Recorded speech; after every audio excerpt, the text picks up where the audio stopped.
అందరికీ నమస్తే, welcome to Q news. నేను రాజు. ఇక మొత్తం మీద జూబ్లీహిల్స్ ఉప ఎన్నిక తెలంగాణ రాష్ట్ర వ్యాప్తంగా రసవత్తరంగా అయితే కొనసాగుతుంది. సో నామినేషన్ల ప్రక్రియ ఏదైతే ఉంటుందో అది దాదాపు కంప్లీట్ అయిపోయింది. సో ఎన్ని నామినేషన్లు వచ్చినాయి, వాటి పరిశీలన మొత్తం కూడా ఎన్నికల కమిషన్ అయితే చూస్తూ ఉంది. సో ప్రధాన పార్టీలు కావచ్చు అన్నీ కూడా నామినేషన్లు అయితే వేసి ఉన్నాయి. ప్రతి ఒక్క పార్టీ ఈ జూబ్లీహిల్స్ ఉప ఎన్నిక అనేది ప్రెస్టేజ్గా తీసుకుంది. సో ఎమ్మెల్యే ఎవరైతే ఉన్నారో మాగంటి గోపీనాథ్ గారు అయితే మృతి చెందడంతో జూబ్లీహిల్స్ కాన్స్టిట్యున్సీకి అయితే ఉప ఎన్నిక అనివార్యమైంది.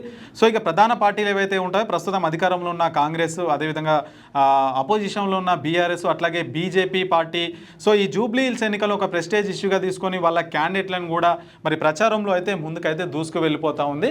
సో నామినేషన్లు అయితే కంప్లీట్ అయిపోయినాయి. సో వాటి పరిశీలన అయితే జరుగుతూ ఉంది. మరి అక్టోబర్ 24 వరకు అంటే రేపటి వరకు అయితే నామినేషన్లు విత్డ్రా చేసుకోవడానికి టైం ఇచ్చారు. సో అక్కడ బీజేపీ పార్టీ, అటు బీఆర్ఎస్, ఇటు కాంగ్రెస్ కూడా వాళ్ళందరూ కూడా నామినేషన్లు అయితే వేసి ఉన్నారు.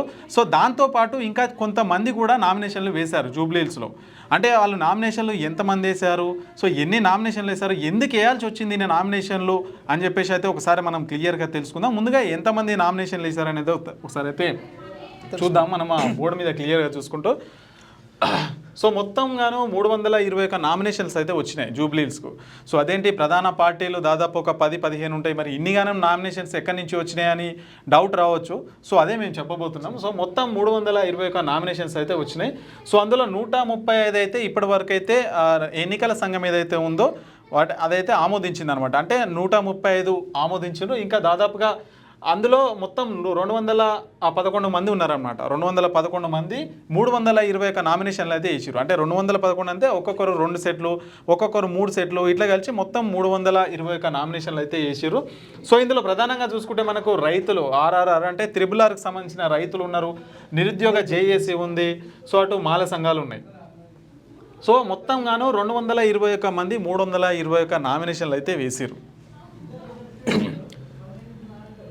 నిన్న నామినేషన్ల పరిశీలన కూడా జరిగింది.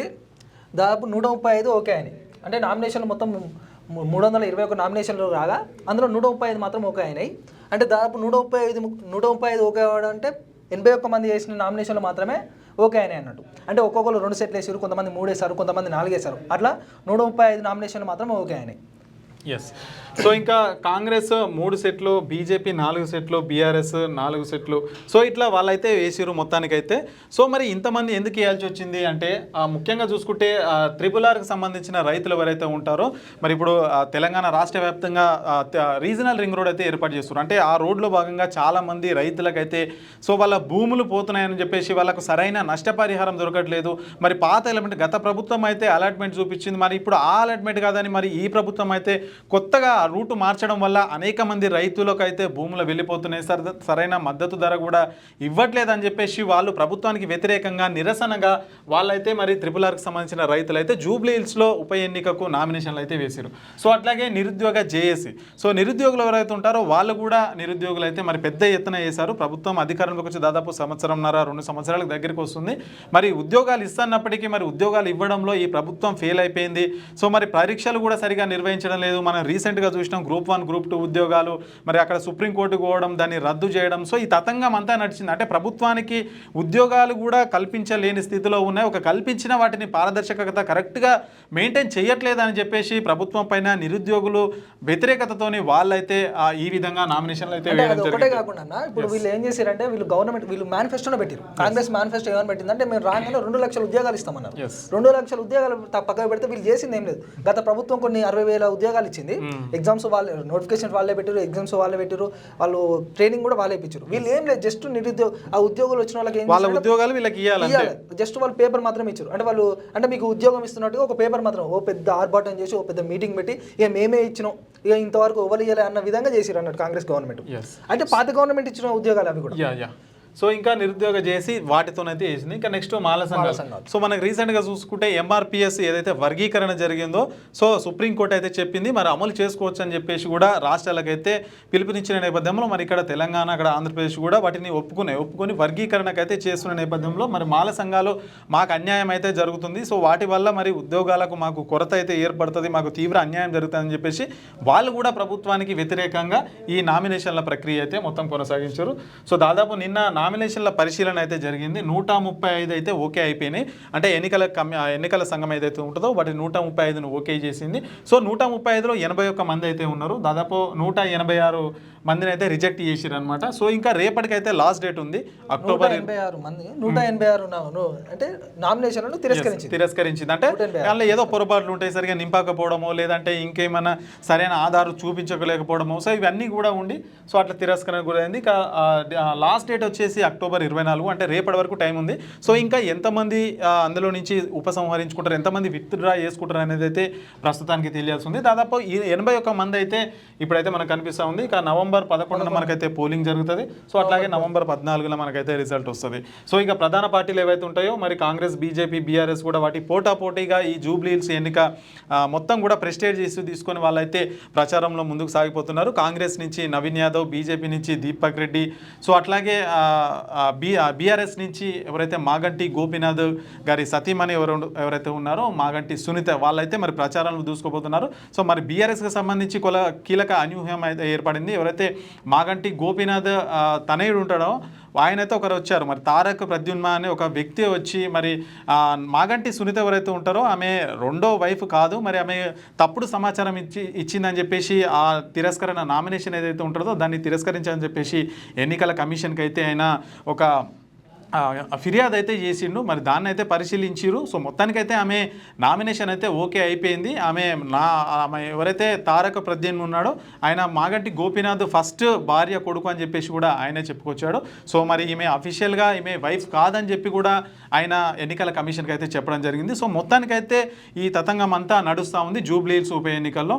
సో వీళ్ళైతే మరి వీళ్ళ ఏదైతే నామినేషన్లు ఉన్నాయో వాటే ఓకే అయిపోయింది. మాగంటి సునీత నామినేషన్ అయితే ఓకే అయిపోయింది. అటు కాంగ్రెస్ నుంచి నవీన్ యాదవ్, బీజేపీ నుంచి సో లంకల దీపక్ రెడ్డి, సో వీళ్ళందరూ కూడా ఎవరి ప్రచారంలో వాళ్ళైతే ఉన్నారు. సో వాటితో పాటు ఇక ఈ నిరుద్యోగులు ఎవరైతే ఉంటారో, రైతులు ఎవరైతే ఉంటారో, మాల సంఘాలు, సో వీళ్ళందరూ కూడా మరి పోటీకి ఉన్నారు. అంటే ప్రభుత్వం పైన ఏ రకమైనటువంటి వ్యతిరేకత ఉంది అని మనం ఇక్కడ అర్థం చేసుకోవాలి. ఎందుకంటే ఇప్పుడు ఏదైనా ఉప ఎన్నిక వస్తే కనుక మరి ఒక 10 మంది 20 మంది పోటీ చేస్తూ ఉంటారు ఇండిపెండెంట్తో కలిసి. మరి ఈ రకమైన ఇంత పెద్ద ఎత్తున రావడానికి కారణం ఏంటంటే సో ఇప్పటిదాకా చెప్పినాం కదా ఇవన్నీ వ్యతిరేకత అనమాట. సో దీని ప్రభావం మరి ఎలక్షన్స్ మీద, అధికార పార్టీ మీద ఎట్లా పడుతుంది ఏంటి అని చెప్పేసి ఇప్పుడు దాదాపు 81 మంది అయితే ప్రస్తుతం మనకైతే అందులో ఉన్నారు. మరి రేపటిలోపు విత్డ్రా చేసుకుంటారా, ఎంతమంది చేసుకుంటారా అనేది తెలియదు. సో 81 మంది అయినా ఇది ఎక్కువనే అనమాట. సో అంటే దీనివల్ల మరి ఎవరికి నష్టం జరుగుతుంది, ఎవరు గెలిచే అవకాశం ఉంటుంది అంటే వీళ్ళ ఉద్దేశం ఏంటంటే ఇప్పుడు రైతులు కావచ్చు, నిరుద్యోగుల జేసులు కాదు, మాల సంఘం అంటే వీళ్ళు గెలుస్తామా లేదా అని ఆలోచించలేరు. అంటే వాళ్ళ వ్యతిరేకత ఏదైతే ఉంటుందో అంటే వాళ్ళ నిరసన వ్యక్తం చేస్తున్నారు అనమాట. అంటే వీళ్ళు నామినేషన్ రూపంలో వీళ్ళ నిరసన వ్యక్తం చేస్తున్నారు. సో నిరసన వ్యక్తం చేసి అంటే మేము ప్రభుత్వానికి వ్యతిరేకంగా ఉన్నాం, మాకు అన్యాయం జరుగుతుంది అని చెప్పేసి వాళ్ళు ఒక నిరసన వ్యక్తం చేయడానికి ఈ నామినేషన్లు అయితే వాళ్ళు దాఖలు చేసారు. సో మొత్తానికి మరి ఏం జరుగుతుంది అని చెప్పేసి మనకు నవంబర్ 14న అయితే తెలియబోతుంది. సో ఇదనమాట మరి జూబ్లీహిల్స్ ఉప ఎన్నికకు సంబంధించిన మొత్తము తతంగం అంతా కూడా. అంటే నార్మల్గా ఇప్పుడు ప్రధాన పార్టీలు ఏవైతే ఉన్నాయో కాంగ్రెస్, బీజేపీ, బీఆర్ఎస్, ఇప్పుడు కాంగ్రెస్లో ఏం చేస్తున్నారంటే జూబ్లీహిల్స్లో జరుగుతున్న ప్రక్రియ ఏంటంటే ఒక రౌడీ షీటర్కు టికెట్ ఇచ్చారు అనేది ఆ ప్రస్తావన బాగా జరుగుతూ ఉంది. అంటే ఇక బీజేపీకి ఇప్పుడు బీఆర్ఎస్కి వచ్చేసరికల్లా ఆమె వాళ్ళ కొడుకు అంటే మొదటి భార్య గోపీనాథ్ గారు మొదటి భార్య కొడుకు ఏం చెప్తున్నారంటే ఆమె కాదు అంటే వాళ్ళ భార్య కాదు, వాళ్ళ అమ్మనే మొదటి భార్య, ఆమెకు విడాకులు లేకుండా ఏమతో లివింగ్ రిలేషన్షిప్ లో ఉన్నారు అనేసి ఆ ప్రస్తావన తీసుకొచ్చి ఈసీకి కూడా లేఖ రాసి ఆ బాబు ఆ ప్రస్తావన గురించి. ఇక బీజేపీ వచ్చేసరికల్లా అంత ప్రచారం కూడా అంత ఏమంటే వాళ్ళు ఎక్కువ ఏముందంటే అంత ప్రచారం కూడా అంత ఉబ్బరంగా లేనట్టుగా కనిపిస్తుంది ఆ ప్రదేశ్లో. అంటే ఇప్పుడు ప్రధానంగా ఏంటంటే జూబ్లీహిల్స్లో కాంగ్రెస్, బీఆర్ఎస్ మధ్య పోటీనే జరిగినట్టుగా మనకైతే కనిపిస్తూ ఉంది. సో వీళ్ళకు మరి ప్రభుత్వానికి నిరసనగా ఇక వీళ్ళైతే మరి రైతులు కావచ్చు, నిరుద్యోగ జేఏసీ కావచ్చు, వీళ్ళందరూ కూడా పోటీ చేస్తున్న పరిస్థితి. సో ఇక ఏం జరుగుతుంది నార్మల్గా ఏంటంటే అంటే గవర్నమెంట్ వచ్చిన తర్వాత కూడా మనం ఓట్లు వేసినాము వాళ్ళు గదెనెక్కిరు కథ వాళ్ళు చూసుకుంటారు అనే విధంగా ఉండకుండా ఈ విధంగా నిరసనలు కూడా తెలపాలి మనం. అంటే ఇప్పుడు బై ఎలక్షన్స్ కావచ్చు, ఇంకా ఇప్పుడు స్థానిక సంస్థల ఎన్నికల్లో కావచ్చు, ఇప్పుడు వీళ్ళకు కర్రు కలిసి వాత పెడతాను వీళ్ళు సక్కికి వస్తారు.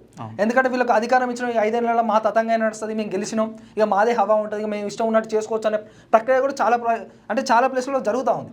అలా కాకుండా అలాంటి జరగకుండా చూడాలంటే మనం ఈ స్థానిక సంస్థ ఎన్నికల్లో కావచ్చు, ఇలాంటి బై ఎలక్షన్లు వచ్చిన టైంలో కూడా ఇలా నామినేషన్లు ఇవ్వడము, అందులో పోటీ చేయడము, అంటే ప్రభుత్వానికి కర్రు కాల్చి వాదపెట్టే విధంగా మనం కొన్ని కార్యక్రమాలు చేయాలి. తెలుస్తుంది అనమాట. అప్పుడు మాత్రమే వాళ్ళకి తెలుస్తుంది. అప్పుడు సక్రమంగా వాళ్ళు చేయాల్సిన పనులు, వాళ్ళు ఇచ్చిన మాటలు అవన్నీ, అంటే వాళ్ళు ప్రచారంలో భాగంగా వాళ్ళ మేనిఫెస్టోలో భాగంగా ఏమేమైతే చెప్పారో అవన్నీ అమలు చేసే దిశగా నడుస్తారు.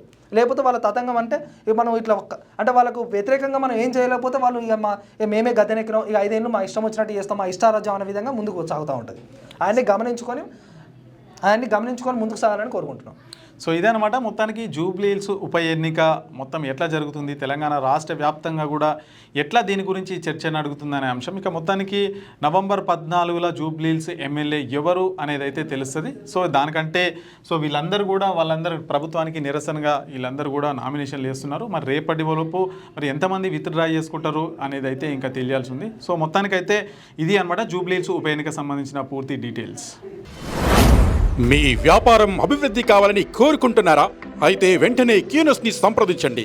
Schools, colleges, banks, shops, office promotions, land promotions, political promotions, restaurant promotions, hospital promotions, పుట్టినరోజు వేడుకలు, శుభకార్యాలు, వ్యాపారాలు ఏవైనా, సందర్భం ఏదైనా ఇప్పుడే క్యూనోస్ ద్వారా తెలియజేయండి.